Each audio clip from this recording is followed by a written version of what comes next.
नमस्ते मेरे प्यारे साथियों, मेरा नाम है अनिल सिंह राजपूत। आप देख रहे हैं Manish sir maths official channel. जैसा कि आपको पता है कि मैं ग्रुप डी का कंप्लीट मैथ सिलेबस करा रहा हूँ। ये NTPC, group D, SSC, GD हर एग्जाम के लिए मैथ्स ये काम की है। आप किसी भी कॉम्पिटेटिव एग्जाम में बैठ रहे हो, ये काम का सिलेबस है। तो जैसे कि सीरीज के क्रम में हम आगे चलते हैं, तो मैं आपको बता दूं कि मैंने आपको नंबर सिस्टम, बॉड मास, डेसिमल और फ्रैक्शन करा दिया है। हमारी जो क्लास चल रही है वो एलसीएम और एचसीएफ के ऊपर चल रही है। कंप्लीट प्लेलिस्ट बनी हुई है ग्रुप डी मैथ सीरीज की, तो एक एक टॉपिक वाइज आप देख सकते हो। एचसीएफ एलसीएम के भी 3 वीडियो आ चुके हैं, वो भी देख सकते हैं। चैनल पर पहली बार आया है तो चैनल को सब्सक्राइब करें। चलिए गाइस, बिना टाइम वेस्ट करे वीडियो को स्टार्ट करते हैं। जय महाकाल। तो जहां पर मैंने क्लास को छोड़ा था वहां पर मैं क्लास को ले चलता हूँ। क्वेश्चन नंबर पेज नंबर 28 से हमारी क्लास होनी थी, है ना। तो 28 नंबर का क्वेश्चन आपके सामने ये रहा। वो कह रहा है कि सर 2/3, 4/5 और 3/2 का महत्तम समावर्त एचसीएफ ज्ञात करो। आपके सामने मतलब क्वेश्चन क्या है, कह रहा है कि 2/3, है ना, 2/3 के बाद 4/5 व 3/2 का महत्तम समावर्तक यानी कि एचसीएफ ज्ञात करो। तो याद रखना, अगर महत्तम समावर्तक पूछा है तो हम अंश का महत्तम समावर्तक निकालेंगे और हर का लघुत्तम समावर्तक निकालेंगे। जो कुछ भी सवाल में पूछा गया है वो अंश का निकलेगा। जैसे एचसीएफ पूछा है तो अंश का एचसीएफ, हर का एलसीएम। अगर एलसीएम पूछा गया होता तो अंश का एलसीएम और हर का एचसीएफ। जो कुछ भी पूछा गया है वो ऊपर वाली संख्याओं का निकलेगा। तो आप कहोगे सर 2, 4 व 3 का, तो सर एचसीएफ निकलेगा। बटे नीचे कौन कौन सी संख्या है, 3, 5 व 2 का एलसीएम निकलेगा। तो अब ऊपर अगर आप ध्यान से देखो तो ऊपर तो सर कुछ भी कॉमन नहीं है, है ना। 2 एकम 2, 2 दूनी 4, 3 एकम 3। ऊपर जब कुछ भी कॉमन नहीं है तो ऊपर तो मेरा एक आ जाएगा। कैसे, ध्यान से देखो। इसको मैं लिख सकता हूँ 2 एकम 2, तो लिख सकता हूँ 2 दूनी 4 एकम 4। इसको मैं लिख सकता हूँ 3 एकम 3। तो यहाँ पर भी एक है, यहाँ पर भी एक है, यहाँ पर भी एक है। एक के अलावा कुछ भी कॉमन नहीं है। तो महत्तम समावर्तक हो गया 1 बटे लघुत्तम। 2, 5 व 3 में कुछ कॉमन नहीं है, तो जब तीन संख्याओं में कुछ भी कॉमन ना हो तो इनका गुणा करके लघुत्तम निकाला जा सकता है। तो देखो 2 पंचे 10, 10 तिया 30। तो 1/30 इस क्वेश्चन का आंसर है। 1/30 इसका आंसर आ गया। अगले सवाल की तरफ चलते हैं। अगला सवाल क्या कह रहा है, 5/6, 6/5 और 3/2 का एलसीएम ज्ञात करो। फिर वही संख्या 5/6, है ना, 6/5 व 3/2 का एलसीएम निकालना है। अब ध्यान देना मेरे दोस्तों कि जब एलसीएम पूछा है तो अंश का एलसीएम, हर का एचसीएफ निकलेगा। मतलब ऊपर वाली संख्याओं का एलसीएम, नीचे वाली संख्याओं का एचसीएफ निकलेगा। तो 5, 6 व 3 का आप निकालोगे एलसीएम, और नीचे की संख्या क्या है, 6, 5 व 2 का आप निकालोगे एचसीएफ। ठीक है।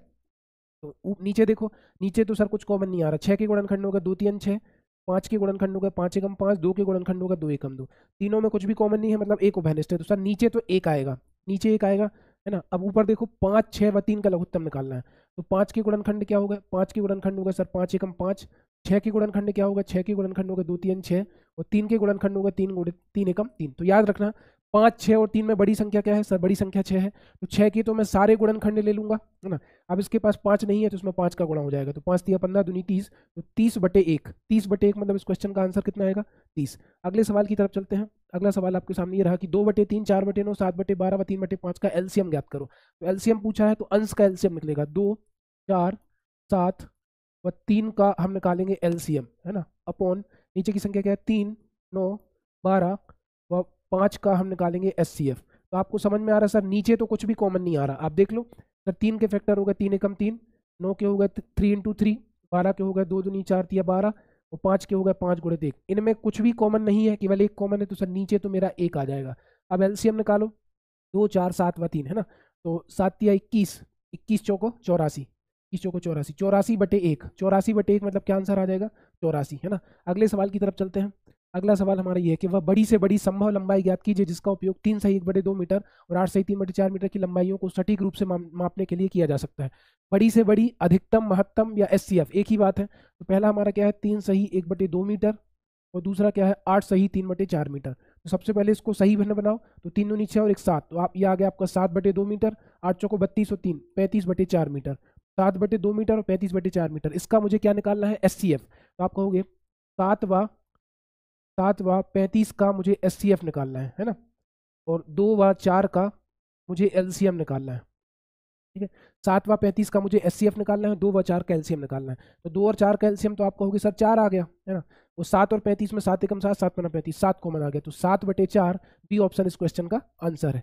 अगले सवाल की तरफ चलते हैं। अगला सवाल क्या है कि 6/25, 4/45 और 3/35 का लघुत्तम समावर्त ज्ञात करो। तो आप कहोगे सर 6, 4 व 3 का एलसीएम निकलेगा बटे कितना है, 25, 45 व 35 का एचसीएफ निकलेगा। तो एचसीएफ में क्या होता है, गुणनखंड निकालो। सबसे पहले इसके हो गए 5 × 5, इसके हो गए 5 × 9, इसके हो गए 5 गुणित 7। तो आप कहोगे सर 5 यहाँ पर भी है, 5 यहाँ पर भी है, 5 यहाँ पर भी है, फिर 5 9 7 में और कुछ कॉमन नहीं है, सर नीचे तो मेरा 5 आ गया, नीचे कितना आ गया 5 है ना। तो आप कहोगे सर इसमें भी 5 है, इसमें भी 5 है। अब 6 4 व 3 का जब एलसीएम निकालोगे तो एक थोड़ी आएगा, 12 आएगा। 6 4 3 का लघुत्तम कितना आ गया 12। लघुत्तम निकालने का मैं तरीका बता दूं, 6 4 और 3 का आपको एलसीएम निकालना है। 6 के गुणनखंड क्या हो गए 2 3 6, 4 के क्या हो गए 2 दूनी 4 और 3 के क्या हो गए 3 एकम 3। 6 4 और 3 में बड़ी संख्या क्या है, बड़ी संख्या सर 6 है, तो 6 की तो मैं पूरे गुणनखंड ले लूंगा 2 गुणित 3। 3 यहाँ पर एक बार आ रहा है तो इसमें भी एक बार आ रहा है, लेकिन सर 3 इसमें 2 बार आ रहा था और हमारे गुणनखंडों में एक बार आ रहा, तो एक बार 2 और ले लेंगे, तो 3 दूनी 6 दूनी 12, तो 12/5 इसका आंसर है, जो कि बी ऑप्शन में नजर आ रहा है। अगले सवाल की तरफ चलते हैं। अगला सवाल क्या है कि 2/3 4/9 8/15 और 10/21 का एचसीएफ ज्ञात करो। तो आप कहोगे सर 2 4 8 व 10 का तो सर एचसीएफ निकलेगा, और नीचे की संख्या क्या आ गई 3 9 15 व 21 का एलसीएम निकलेगा, है ना। तो सवाल को सॉल्व करने से पहले आप ऑप्शन पे अच्छे से नजर डाल लो, है ना। तो 2 एकम 2 2 दूनी 4 2 चौको 8 2 पंची 10, सर एचसीएफ तो 2 आ गया, है ना। अब 2 कितने ऑप्शन में है, सर आप कहोगे सर इसके ऊपर यहाँ पर 2 नहीं है, यहाँ पर 2 नहीं है, यहाँ पर 2 नहीं, इसमें केवल ऊपर 2 है, तो ऑटोमेटिक नीचे कितना आ जाएगा 15। सर एचसीएफ 2 क्यों हो गया, क्योंकि ये 2 का पहाड़ा लिखा है ना, 2 एकम 2 2 दूनी 4 2 चौको 8 2 पंची 10, तो 2 के पहाड़े में 2 तो एचसीएफ रहेगा ही, तो 2/315 इसका आंसर आ गया। पूरा सॉल्व करने की जरूरत नहीं है। अगले सवाल की तरफ चलते हैं। अब सवाल चेंज हो गया, क्या कह रहा है कि दो संख्याओं का अनुपात 3:4 है और उनका लघुत्तम समावर्त 480 है, उनका महत्तम समावर्त ज्ञात करो। आपने एक फॉर्मूला पढ़ा होगा कि सर किन्हीं दो संख्याओं का गुणनफल a गुणित b बराबर उनके एलसीएम और एचसीएफ के गुणनफल के बराबर होता है। किन्हीं दो संख्याओं का गुणनफल a गुणित b उनके एलसीएम और एचसीएफ के गुणनफल के बराबर होता है, ये आपको याद रखना है। अब दो संख्याओं का अनुपात दिया 3:4 और एलसीएम दिया 480, तो मैं करूंगा क्या, 480 में ये जो अनुपात दिया ना 3:4 इनका गुणा कर दो, तो तीचों को 12 12 का भाग दे दो, तो 12 एकम 12 12 चौको 48, 40 हमारा क्या आ गया 40 हमारा एचसीएफ आ गया, है ना। अब एचसीएफ ही पूछा था तो आंसर कितना आ गया 40। अगले सवाल की तरफ चले, ठीक है। अगला सवाल कितना है, मतलब अगला सवाल आपकी स्क्रीन पर ये रहा। क्या कह रहा है कि सर दो संख्याओं का योग 54 है, इन संख्याओं के एलसीएम और एचसीएफ क्रमशः 84 और 6 है, तो इन संख्याओं के व्यतक्रमों का योग बताओ। माना कि एक संख्या ए है और दूसरी संख्या बी है, इनका जो योग दिया है वो योग कितना दिया है मेरे भाई, योग दिया है आपको 54, है ना। अब आपको पता है कि किन्हीं भी दो संख्याओं का गुणनफल, माना कि ए और बी संख्याएं हैं, इनका गुणनफल एलसीएम और एचसीएफ के गुणनफल के बराबर होता है। सवाल में एलसीएम कितना दिया है, तो आपको सर एलसीएम 84 दिया है और एचसीएफ कितना दिया है 6 दिया है, रख दिया, तो मुझे a प्लस बी मिल गया और a गुणित b का मान मिल गया, है ना। a गुणित b का मिल गया और a प्लस बी का मिल गया। इन्हें बोला संख्याओं के व्यतक्रमों का योग बताओ, तो आप ये बताओ a का व्यतक्रम क्या हो जाएगा 1/a और b का व्यतक्रम 1/b हो जाएगा। इनका लघुत्तम ले लो, तो आप कहोगे सर लघुत्तम तो आ गया a और b का लघुत्तम a भी आ गया, b का 1 से गुणा होगा तो b आ गया, a का 1 से गुणा होगा तो a आ गया, तो मुझे पता चल गया a प्लस बी बटे A B, a plus B बटे ए बी आ गया। तो a प्लस बी की वैल्यू कितनी है, a प्लस बी आपका 54 है, और a गुणित ए बी कितना है 84 गुणित 6, ए बी कितना है 84 गुणित 6, है ना। तो ये हो गया 6 एकम 6 6 नाम 54 और 3 तिरका 9 3 दूनी 6 बचे 2 3 8 24, तो 3/28 3/28 आपको सी ऑप्शन में नजर आ रहा है, तो इसका ये आंसर हो गया। अगले सवाल की तरफ चलते हैं। अगला सवाल क्या है कि यदि दो संख्याओं का गुणनफल जो अनिवार्यतः एक दूसरे से भिन्न नहीं है 25 है, उनका महत्तम समावर्तक 5 है, तो उनका लघुत्तम समावर्त क्या होगा। आपने पढ़ा है कि सर किन्हीं भी दो संख्याओं का गुणनफल, किन्हीं भी दो संख्याओं का गुणनफल उनके एलसीएम और उनके एचसीएफ के गुणनफल के बराबर होता है। अब दो संख्याओं का गुणनफल आपको कितना दिया है सर a गुणित b आपको 25 दिया है, और उनका एचसीएफ कितना दिया है, एलसीएम मुझे निकालना है और एचसीएफ कितना दिया है 5 5 एकम 5 पचम 25, तो ऑटोमेटिक एलसीएम भी कितना आ गया 5, एलसीएम भी कितना आ गया 5। अगले सवाल की तरफ चलते हैं कि दो संख्याओं का महत्तम समावर्त और लघुत्तम समावर्त इतना है, यदि एक संख्या इतनी है तो दूसरी संख्या ज्ञात करो। आपने फॉर्मूला पढ़ा है कि सर किन्हीं दो संख्याओं का गुणनफल उनके एलसीएम और उनके एचसीएफ के गुणनफल के बराबर होता है। एलसीएम कितना दिया है 30,240, एचसीएफ दिया है 1080, एलसीएम हो गया 30,240 गुणित 1080 बराबर एक संख्या दी है आपको 4320, और जबकि दूसरी संख्या आपको निकालनी है, ठीक है। 4320 को नीचे ले जाओ तो ये कितना हो जाएगा b बराबर 30,240 गुणित 1080 बटे 4320, है ना। अब इसको काटो तो 0 से 0 तो कट गया, 108 का डबल 432, 100 का 4 गुना 400, 8 का 4 गुना 8 चौको 32, तो 108 एकम 108 108 चौको 432। इतना करने के बाद आप ऑप्शन देख लो, है ना। 30,240 में 4 का भाग दो तो 4 सत्ते 28, 7 से कितने ऑप्शन शुरू हो रहे हैं सर, एक ही ऑप्शन शुरू हो रहा है, 4 सत्ते 28 बचे 2, है ना, 4 पंचे 20 बचे 2, 4 छिंग 24, 75 60, पूरा नहीं भी काटते तब भी हमारा आंसर कितना आता 75 60। अगले क्वेश्चन की तरफ चलते हैं। अगला क्वेश्चन क्या है कि दो संख्याओं का अनुपात 5:7 है, उनका एचसीएफ 8 है। देखो आपके सामने दो संख्या है जिनका अनुपात है 5:7। पहली संख्या को आप ए कह सकते हो और दूसरी संख्या को आप बी कह सकते हो, है ना। जो महत्तम समावर्तक होता है, जो आपका एचसीएफ होता है, सवाल में दिया है 8, वो प्रत्येक संख्या में मौजूद होता है। मतलब आप 5 का गुणा 8 से कर दो और 7 का गुणा 8 से कर दो तो आपको संख्या मिल जाएंगी 5 8 40 और 7 8 56। ये तो मुझे संख्या मिल गई, है ना। बाकी एलसीएम निकालना है तो 40 के गुणनखंड निकालो, 2 दूनी 4 दूनी 8, 8 पंचे 40 होता है सर, और 8 7 56 होता है, 2 दूनी 4 दूनी 8 7 56। अब आप ये बताओ 40 और 56 में बड़ी संख्या कौन सी है? 56। तो 56 के तो सर मैं पूरे गुणनखंड लूंगा। अब इसमें 2 3 बार आ रहा है तो इसमें भी 2 3 बार आ रहा है। इसमें 7 है, इसमें 7 नहीं है, इसमें एक्स्ट्रा 5 है, तो एक्स्ट्रा 5 का गुणा और कर दो तो 56 पंचे, 56 पंचे करोगे तो कितना आ जाएगा? 280। 50 पंचे 250, 6 पंचे 30, 250 में 30 जुड़ेगा तो 280 आ गया। अगले क्वेश्चन की तरफ चलें कि दो संख्याओं का महत्तम समावर्त 6 है यदि और लघुत्तम समावर्त 84। दोनों संख्याओं में से एक संख्या 42 है तो दूसरी संख्या ज्ञात करो। वही आप कहोगे सर ए का मान दिया है 42 और बी का मान मुझे निकालना है। एलसीएम दिया है 84 और एचसीएफ दिया है 6। तो देखो 6 एकम 6, 6 7 42, 7 एकम 7, 7 एकम 7, 7 दूनी 14। बी की वैल्यू कितनी आ गई? बी की वैल्यू 12। अगले क्वेश्चन की तरफ चलते हैं। दो प्राकृतिक संख्याओं का अनुपात 6:5 है और उनकी लघुत्तम समावर्त और महत्तम समावर्त का गुणनफल इतना है। संख्याओं का योगफल ज्ञात करो। हमने फॉर्मूला पढ़ा है कि सर किन्हीं दो संख्याओं का गुणनफल उनके एलसीएम और एचसीएफ के गुणनफल के बराबर होता है। तो आपको लघुत्तम समावर्त और महत्तम समावर्त का गुणनफल कितना दिया है मेरे भाई? 70:50। और जो अनुपात दिया है, वो दिया है 6:5। तो मैं क्या करता हूँ, माना कि पहली संख्या 6x है और दूसरी संख्या 5x है। x हो गया कॉमन फैक्टर यानी कि एचसीएफ जो कि प्रत्येक संख्या में मौजूद होगा। इन दोनों का गुणा करो, 6 पंचे 30 x², है ना। 0 से 0 कट गया, 3 दूनी 6, 3 दूनी 6, 3 5 15। तो आप कहोगे सर x का वर्ग बराबर 225 आ गया, तो x का वर्ग बराबर 15 का वर्ग आ गया। वर्ग से वर्ग कट गया तो x बराबर कितना आ गया? 15। जब x बराबर 15 आ गया तो पूछा क्या है कि संख्याओं का योगफल बताओ। तो 15 छक्के 90, है ना, और 15 पना 75।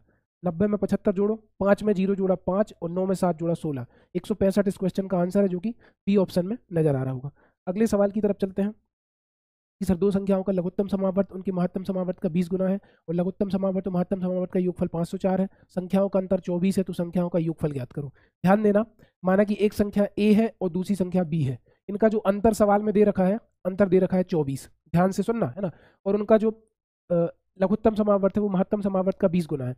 तो अगर मैं महत्तम समावर्त को x मान लूँ तो इसका 20 गुना, इसका 20 गुना एलसीएम दिया है तो x का 20 गुना कितना हो जाएगा? 20x। और एलसीएम और एचसीएफ का योगफल दिया है 504। तो आप कहोगे सर अगर मैं x में 20x जोड़ दूं तो x प्लस 20x बराबर कितना हो जाएगा?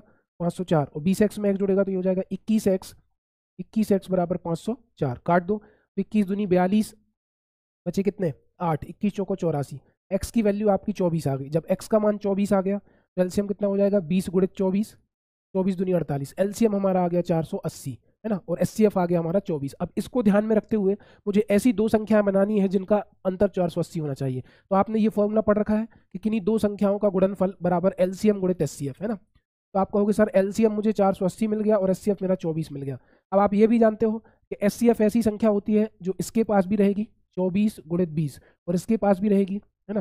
तो 24 यहाँ भी रहेगा, 24 यहाँ भी रहेगा। इसके गुणनखंड में कुछ गुणनखंड इसको दे दूं और दोनों का अंतर मैं कितना बना दूं? 24। तो आप कहोगे सर 20 के गुणनखंड हो गए 2 दूनी 4 पंचे 20। अब मैं करता क्या हूं, अगर मैं 5 इसको दे दूं और 2 गुणित 2 इसको दे दूं तो संख्या देखो क्या बनेगी? 24 दूनी 48 दूनी 96। एक संख्या तो मेरी सर 96 बन जाएगी और 24 पंचे 120, एक संख्या मेरी 120 बन जाएगी। इन दोनों का अंतर सवाल में कितना दे रखा है? 24। वही तो है, 120 में से 96 घटाओ कितना आ गया? 24, है ना। लेकिन इसका जोड़ पूछा है तो 120 में मैं 100 जोड़ूंगा तो 220 आ जाएगा, 4 माइनस कर दूंगा तो 216 आ जाएगा जो कि बी ऑप्शन में है। अगले सवाल की तरफ चलते हैं कि दो संख्याओं का अनुपात 11:4 है, उनका महत्तम समावर्त 16 है, इन दोनों संख्याओं का योग ज्ञात करो। 11:4 है और इसका जो एचसीएफ सवाल में दे रखा है वो दे रखा है 16। तो मैंने क्या बोला, महत्तम समावर्त एक ऐसी संख्या होती है जो प्रत्येक संख्या के पास मौजूद होती है। तो 11 गुणित 16 करेंगे तो पहली संख्या ए निकल आएगी, 4 गुणित 16 करेंगे तो दूसरी संख्या बी निकल आएगी। तो 16 दहम 160 और 16 11 176 और 16 चौको 64। इनका योग पूछा है तो जोड़ दो, 6 और 4 10 का 0 हासिल 1, 7 और 1 8 और 6 14 की 4 हासिल 1, 1 और 1 2, 240 इसका आंसर आएगा जो कि आपको ए ऑप्शन में नजर आ रहा है। अगले सवाल की तरफ चलते हैं। अगला सवाल क्या है कि दो संख्याओं का लघुत्तम समावर्त 84 है, यदि संख्याओं का अनुपात 2:3 है तो संख्याओं का योग ज्ञात करो। तो मैं क्या करूंगा, एलसीएम दिया है आपको 84, है ना, और दो संख्याएं हैं ए अनुपात बी, इनका जो अनुपात दिया है वो 2:3। तो आप क्या करो, इन दोनों का गुणा कर दो तो 3 दूनी कितना हो गया? 6, है ना। अगर मुझे SCF निकालना है ना तो LCM मेरा 84 है, 84 में मैं 6 का भाग दे दूंगा, है ना, तो 6 एकम 6 बचा 2, 6 चौको 24। SCF कितना आ गया 14। जब SCF 14 आ गया तो मैंने आपको बोला था कि SCF प्रत्येक संख्या के पास होता है, तो 14 का गुणा 2 से करो, ये हो गया 14 गुणित 2, तो 14 का गुणा 3 से करो, तो 14 दूनी 28 और 14 थी 42, 28 और 42, 8 और 2 10 का 0, 4 और 2 6 और 1 7, 70, 70 इस क्वेश्चन का आंसर आ गया, 28 और 42 70। अगले क्वेश्चन की तरफ चलते हैं। ऐसी दो संख्याओं पर विचार कीजिए जिनके लघुत्तम समावर्त और महत्तम समावर्त का योग 504 है। लघुत्तम समावर्त और महत्तम समावर्त का अंतर 456 है। यदि दोनों संख्याओं में से एक संख्या 96 है तो दूसरी संख्या ज्ञात करो। जैसे ही आपने एक संख्या 96 देखी तो आप ऑप्शन पर नजर डालो, 12 अट्ठे 96, 12 धाम 120। मैं मतलब मैं एक संख्या को 120 ले लूंगा, एक को 96 ले लूंगा, तो मैंने मन से उठा लिया कि सर एक संख्या 120 है और एक संख्या कितनी है 96। ठीक है, अब इनके हम लोग फैक्टर निकालते हैं 120 और 96 के। ये हो गई पहली संख्या A और दूसरी संख्या B। ठीक, तो इसके फैक्टर क्या हो गए 96 के, 2 दूनी 4 दूनी 8 दूनी 16 दूनी 32 और 32 दिया 96। 120 के क्या हो गए 2 दूनी 4 दूनी 8 दिया 24, 24 पंचे 120, 120 के ये फैक्टर हो गए, है ना। अब आप ये बताओ कॉमन क्या क्या है, तो आप कहोगे सर 2 इसमें 3 बार आ रहा है, इसमें कितनी बार है 1 2 3 4 5, इसमें से 3 बार ही लेंगे क्योंकि कॉमन दोनों में बराबर होना चाहिए। 2 की पावर 3 आ गया गुणित, सर 3 इसमें एक बार है, 3 इसमें एक बार है, 5 इसमें है तो 5 उसमें नहीं है तो एक बार 3 ले लेंगे, तो 2 का घन 8, 8 दिया 24। तो सर ये जो 24 आया ये तो मेरा SCF आ गया, क्या आ गया SCF। अब मुझे LCM और निकालना पड़ेगा, तो 120 और 96 में बड़ी संख्या क्या है सर, बड़ी संख्या 120 है, तो 120 के तो मैं सारे गुणनखंड ले लूंगा, मतलब 120 तो मैं लूंगा ही गुणित। 2 इसमें 3 बार आ रहा था, 2 इसमें 3 और 2 5 बार आ रहा है, तो आप कहोगे सर 2 को 2 बार और लेना पड़ेगा, है ना, और 3 इसमें एक बार है तो 3 इसमें एक बार, कोई दिक्कत नहीं। 120 दूनी 240 दूनी 480, तो मेरा जो LCM बना वो LCM कितना बना 480। अब इन दोनों को जब आप जोड़ोगे तो सवाल में दिया है कि LCM और SCF का योग 504 है। 480 में 224 जोड़, 480 में 24 जोड़ा 504 आ गया, और 480 में से 24 घटाया तो इनका अंतर कितना आ गया 456। मतलब आपने बिल्कुल सही ऑप्शन उठाया है, 12 अट्ठे 96, 12 धाम 120। और अगर आपके पास टाइम नहीं होता तो डायरेक्ट 120 लगा के क्वेश्चन को छोड़ देते। अगला सवाल क्या है, 5, 15 और 20 के लघुत्तम समावर्त और महत्तम समावर्त का अनुपात ज्ञात करो। LCM और SCF का हमें अनुपात बताना है, संख्या है 5, 15, 20। तो 5 की गुणनखंड क्या होगा मेरे 5 एकम 5, 15 के क्या हो गए 5 दिया 15, 20 के क्या हो गए 2 दूनी 4 पंचे 20। तो आप कहोगे सर इसके पास भी केवल 5 है, इसके पास भी 5 है, इसके पास भी 5, तो कॉमन मेरा कितना आ गया 5, SCF तो 5 आ गया। अब महत्तम लघुत्तम में क्या करेंगे, बड़ी संख्या के तो पूरे गुणनखंड लेंगे, इसके पास 3 नहीं था तो एक बार 3 का गुणा और कर दो, तो 2 दूनी 4 पंचे 20 दिया 60, 60 अनुपात 5 बन गया, है ना। अब 12 पंचे 60, है ना, 5 एकम 5, 12 अनुपात 1, 12 अनुपात 1 D इसका आंसर हो गया। अगले क्वेश्चन की तरफ चलते हैं। अगला क्वेश्चन चेंज हो गया। तो अगर आपको इस तरह के सवालों की PDF चाहिए और अगर आपको क्लास इंटरेस्टिंग लग रही है तो आपको क्या करना है, मेरे Manish Singh Rajput official Telegram channel को ज्वाइन कर लेना है ना। और इसी नाम से मेरा दूसरा चैनल है जिसमें मैं 7 बजे लाइव आता हूँ एट 7 PM, है ना। और मेरे इस चैनल को सब्सक्राइब कर लो for more such important videos. तो thank you so much guys, मिलते हैं नेक्स्ट क्लास में।